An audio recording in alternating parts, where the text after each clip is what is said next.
மும்மொழி கொள்கை வேணும் வேணாம் அப்படின்னு சொல்லிட்டு பல கட்சிகள் ஒரு விஷயம் பேசிட்டு இருக்காங்க. எனக்கு வேணாம், உங்களுக்கு நீங்க எல்லாம் என்ன சொல்றீங்க, இதெல்லாம் நீங்க திணிக்க பாக்குறீங்க, இதெல்லாம் எங்களுக்கு தேவையில்லை, எங்களுக்கு வேணும் அப்படின்னு ஒரு பக்கம் ஒரு விதமான ஒரு நோட்டிசபிளான பாயிண்ட்ஸ் இருக்கும்போது கஸ்தூரி ஒரு புது பாயிண்டோட உள்ள வந்திருக்காங்க. சோ மும்மொழி கொள்கையை பத்தி அவங்க என்ன சொல்றாங்க அப்படின்றதுதான் இந்த வீடியோ.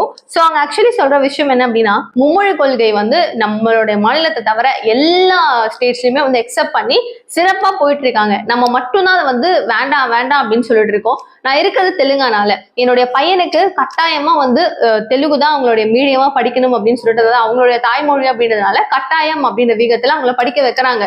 சோ இப்போ அதே மாதிரி நம்மளுடைய ஸ்ட்ராட்டஜியும் வரும்போது கட்டாயமா தாய்மொழின்னும் போது அடிஷ்னலா இன்னொரு லாங்குவேஜை கத்துக்கிறதுல எந்த இஷ்யூவும் கிடையாது. அது மட்டும் இல்லாம குழந்தைங்களுக்கு நீங்க திணிப்பீங்க, மண்டைக்குள்ள புகுத்துவீங்க, அவங்களுக்கு புதுசா ஒரு மொழியை கத்துக்கிறதுல ரொம்ப கஷ்டமா இருக்கும், அவங்களால ஈஸியா கத்துக்க முடியாது அப்படின்லாம் ஒரு சாக்கு போக்கு சொல்றதுல இப்போ இங்கிலீஷ் தமிழ் இதெல்லாம் ஒரு சப்ஜெக்டா இருக்கும் போது மேத்ஸ் அப்படின்றது ரொம்ப ரொம்ப, அதாவது கணக்குன்ற ஒரு சப்ஜெக்ட் ரொம்ப கஷ்டமான ஒரு சப்ஜெக்ட், அப்போ அதையும் தூக்கிடலாமா அப்படின்னு சொல்லிட்டு புதுசா ஒரு பாயிண்டோட வந்திருக்காங்க.